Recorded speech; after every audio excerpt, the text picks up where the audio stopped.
So I would say India and Bangladesh at the moment is better than Pakistan. देखें, अगर आप देखें जितनी आईटी की फील्ड है उसके अंदर इंडिया कितनी तरक्की कर चुका है। जितनी बड़ी बड़ी आप ऐप्स देख लें, आप ट्विटर देख लें, जितनी बड़ी ऐप्स हैं उन सब का गूगल इनके सीईओज हैं वो इंडियन बैठे हुए हैं। और दूसरी बात यह है कि अगर हम इंडिया को देखेंगे तो वो ज़्यादा फॉलो जो करते हैं ना, वो मगरब को करते हैं। ठीक है, इंग्लिश को ज़्यादा फॉलो करते हैं। हेलो व्यूवर्स, मैं हूं आपकी अपनी होस्ट सबा जमील और आप देख रहे हैं मेरा यूट्यूब चैनल। आज का जो मेरा टॉपिक है वो टॉपिक है कि हम लोग अगर एजुकेशन सिस्टम का कंपैरिजन करें इंडिया और पाकिस्तान का, तो कौन सा एजुकेशन सिस्टम जो है वो बेहतर है और कौन सा एजुकेशन सिस्टम जो है वो बेहतर तरीके से चल रहा है। तो आज हम पाकिस्तानी रिव्यूज़ देंगे इसके ऊपर कि उनके रिव्यूज़ क्या हैं, कि वो किस तालीमी सिस्टम को जो है वो बेहतर करार देते हैं। आइए जानते हैं Pakistani reviews. Right. Today my comparison is about Pakistani's education system or India's education system. What did you think? So, which one is better? I would say India's. हमारी बात अभी भी ये हो रही थी कि इंडिया के अलावा भी बांग्लादेश भी जो है वो काफ़ी आगे जा चुका है. So I would say India and Bangladesh at the moment is better than Pakistan's. Why did you think so? Okay, India's education system is much better than Pakistan. To be honest, I think part of it's a cultural thing. I think parents there are more involved in having their kids being educated. So even in the U.S., a lot of Pakistani, even Indians and Bangladesh that study in the U.S. tend to do better than Pakistani kids in the U.S. And a lot of it's how the upbringing is within the home. But why Pakistani's parents are not more active than India? I think it's a cultural thing, right? उनके आगे होता है कि हमने school बच्चों को भेज दिया है तो हमने अपना काम कर लिया, तो अब स्कूल वालों की जिम्मेदारी है कि वो सिखाएं। वैसे जो बाकी जो चाइनीज़ एशियन वाइट्स होते हैं वो घर आके होमवर्क चेक भी करते हैं, होमवर्क साथ कराते भी है, एक्स्ट्रा टेस्टिंग भी कराते हैं। लेकिन यहाँ ज़्यादातर एक तो होता है कि अबू इन्वॉल्व नहीं होते फैमिली में, तो जिम्मेदारी जो है मदर पे आती है। और फिर मदर जो है वो अगर बिज़ी वो होते हैं और अगर वो फर्स्ट जनरेशन है तो उनको फिर खुद उस हिसाब से पता नहीं होता। यानी पेरेंट्स जो हैं वो इतने बिजी होते हैं कि वो इस तरीके से हैंडल नहीं करते हैं, इस तरीके से अपने बच्चों को टैकल नहीं करते कि उनकी स्टडी जो है वो उस तरीके से बेहतर हो सके जिस तरीके से इंडिया के पेरेंट्स जो हैं वो अपने बच्चों को टैकल करते हैं और अपने बच्चों को सिखाते हैं कि आपको एक्स्ट्रा वर्किंग करनी पड़ेगी। बिल्कुल, वहाँ जो सेकंड और थर्ड जनरेशन पाकिस्तानी बच्चे होते हैं, they tend to do a lot better in schools because of that, क्योंकि उनके पेरेंट्स पे उसके सिस्टम से गुजर चुके हैं या वो वहाँ कॉलेज जा चुके हैं, तो उनको पता है कि स्टडिंग क्या होती है। लेकिन उनको ये भी पता होता है कि कॉलेज के साथ और स्कूल के अंदर डिस्ट्रैक्शंस कैसे आते हैं, दोस्तों के साथ एंड पार्टीइंग और उसके साथ, तो उस हिसाब से उनको पता होता है कि बच्चा अगर काम कर रहा है या झूठ बोल रहा है या शरारतें कर रहा है। पाकिस्तान को आप क्या मैसेज देना चाहेंगे कि वो अपनी एजुकेशन सिस्टम बेहतर करे, और इंडिया के लिए क्या मैसेज है कि वो अपनी एजुकेशन सिस्टम को और किस तरीके से हाई अप कर सकते? सो इंडिया का मैं बोल नहीं सकता, मैंने इस काम पे ना रिसर्च नहीं किया, सो इंडिया का आई एम नॉट श्योर। लेकिन पाकिस्तान का भी ये है कि मैं यहाँ चौथी दफ़ा आया हूँ तो डिटेल में नहीं कह सकता, लेकिन ज़्यादातर आई थिंक इधर भी डिपेंड होता है कि आप किधर होते हैं।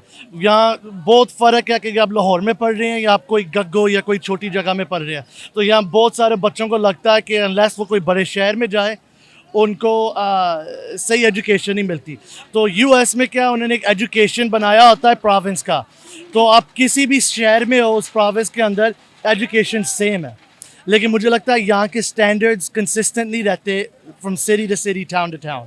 यानी हमारे यहाँ पर चेंजिंग आती रहती है कि हम लोगों की वैरायटी चेंज होती है विद इन प्लेस, यानी प्लेस मैटर करती है कि आप किस प्लेस में हैं, आप लाहौर में एजुकेशन ले रहे हैं या फिर डेरा गाजी खां में जो है एजुकेशन ले रहे हैं, तो यानी डिफरेंस आ जाता है कोर्सेज का। जी बिल्कुल, और स्टैंडर्ड का कि टीचर्स की क्वालिटी कैसे है। कई जगह पे ज़्यादा पैसे है तो वेटिंग ज़्यादा करते हैं, ज़्यादा एक्सपीरियंस टीचर्स लाते हैं, कोई जगह होंगी वो किसी को कम एक्सपीरियंस वालों को भी ला देते हैं।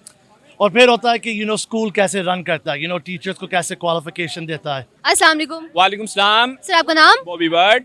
कोई वर्ड को वैसे इंट्रोड्यूस करवाने की मुझे ज़रूरत नहीं थी, लेकिन फिर भी मैंने इंट्रोड्यूस करवा दिया। अच्छा, मुझे ये बताइएगा कि अगर हम लोग कंपैरिजन करें इंडिया और पाकिस्तान के एजुकेशन सिस्टम पर, तो आपको क्या लगता है कि which one is better? Definitely India better है पाकिस्तान से। वाई?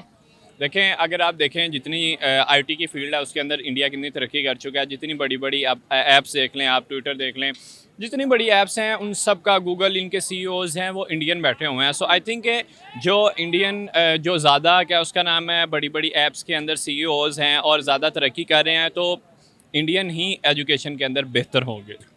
यानी अगर इंडियन एजुकेशन में बेहतर है इस वजह से वो सोशल मीडिया के जितनी भी ये बड़ी बड़ी ऐप्स हैं इसके अंदर CEOs हैं, लेकिन अगर वैसे ही विद इन सिटीज़ में अगर हम लोग कंपैरिजन करें तो आपको क्या लगता है कि पाकिस्तान की एजुकेशन सिस्टम क्यों नहीं बेहतर और इंडिया की एजुकेशन सिस्टम जो है वो बेहतर क्यों है? देखिए, सबसे पहली बात तो ये है कि जो नरेंद्र मोदी जब से आए हैं 8 साल हुए हैं इनको आए हुए।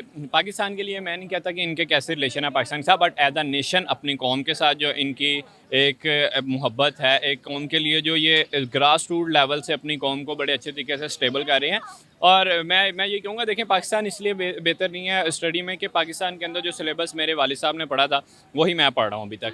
जो आज से 30 साल पहले सिलेबस था वही सिलेबस आज पढ़ाया जा रहा है और उसमें कोई नई चीज़ नहीं है। और आप अभी देखें, कुछ हमारे देहात के स्कूल हैं जिनके अंदर अभी तक कोई गाय भैंसे बकरियां बांध के चले जाते हैं लोग। मतलब स्कूलों का ये हाल है, चेक एंड बैलेंस नहीं है। और सबसे बड़ी बात यह है कि जो अगर हाँ जिन स्कूलों में थोड़ी बहुत स्टडी है वो बहुत महंगे हैं, बहुत एक्सपेंसिव हैं, आम बंदे के पहुँच में नहीं है। वो तकरीबन 40 35 30 हज़ार रुपये उनकी महीने की फीसिस हैं, तो मतलब आम बंदा अफोर्ड नहीं कर सकता।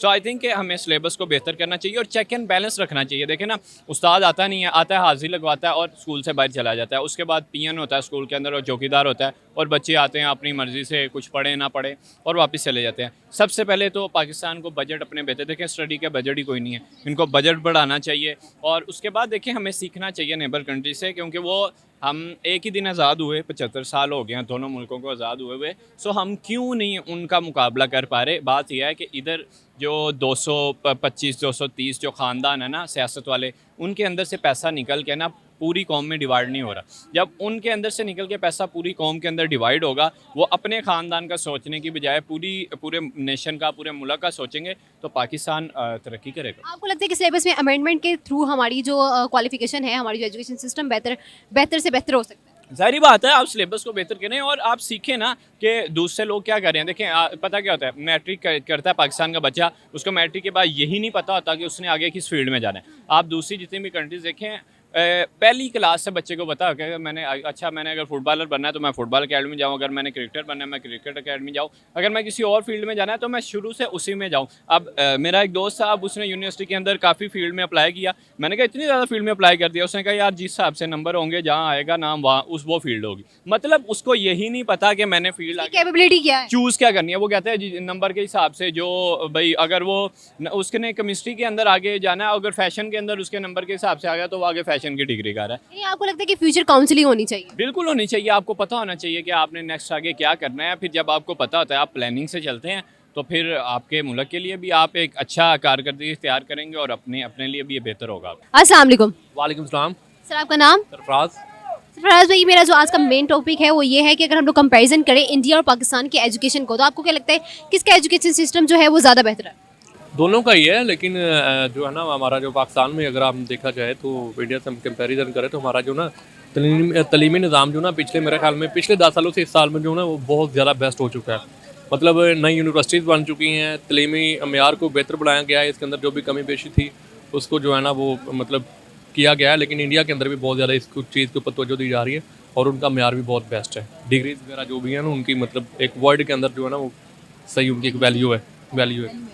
अच्छा सर, अगर हम लोग कंपैरिजन करें स्टूडेंट्स की इंडिया और पाकिस्तान के, तो इंडिया के 3rd 4th ग्रेड के जो स्टूडेंट्स होते हैं वो फ्लुएंटली इंग्लिश जो है वो बोल सकते हैं, लेकिन हमारे यहाँ पर काफ़ी ऐसे स्टूडेंट्स हैं जो मास्टर्स के बाद भी जो है वो इंग्लिश फ्लुएंटली नहीं बोल सकते, यानी उस तरीके की ग्रिप नहीं होती जिस तरीके की उनकी है।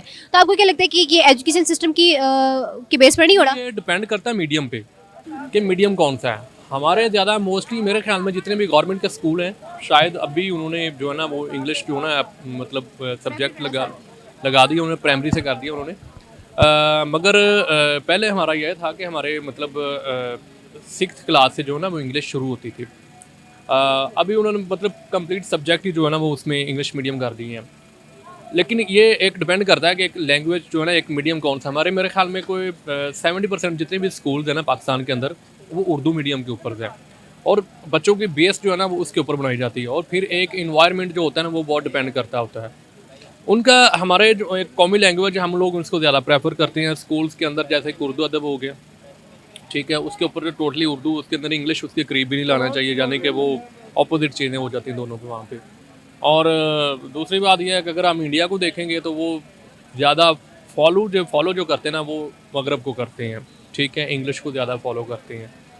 और मेरे ख्याल में कि अगर हम बीइंग पाकिस्तानी, मुझे प्रेफर ज़्यादा अपनी नेशनल लैंग्वेज को करना चाहिए, क्योंकि हम लोग ठीक है, वो एक हमारी मजबूरी है कि हम इंटरनेशनल कहीं भी ट्रैवल करते हैं, कहीं भी जाने, तो हमें कोई भी हमें पता होगा, हम किसी से इंग्लिश से आसानी से बात कर सकते हैं, अपनी जो भी प्रॉब्लम्स होती है उससे शेयर कर सकते हैं, अपने बारे में बता सकते हैं, उसका पूछ भी सकते हैं, जो भी हमें ठीक है, वो एक ज़रूरी है।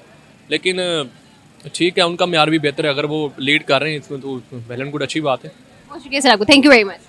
जी, तो व्यूअर्स, आपने पाकिस्तानी अवाम के जो हैं वो ओपिनियंस जाने कि किस तरीके से उन्होंने अपने ओपिनियंस जो है वो दिए कि इंडिया का जो एजुकेशन सिस्टम है वो किस तरह का है और पाकिस्तानी एजुकेशन सिस्टम जो है वो किस तरह का है।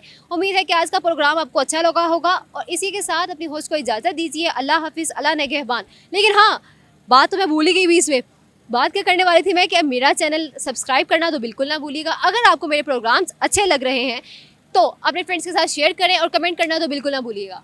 अल्लाह हाफिज़, अल्लाह निगहबान।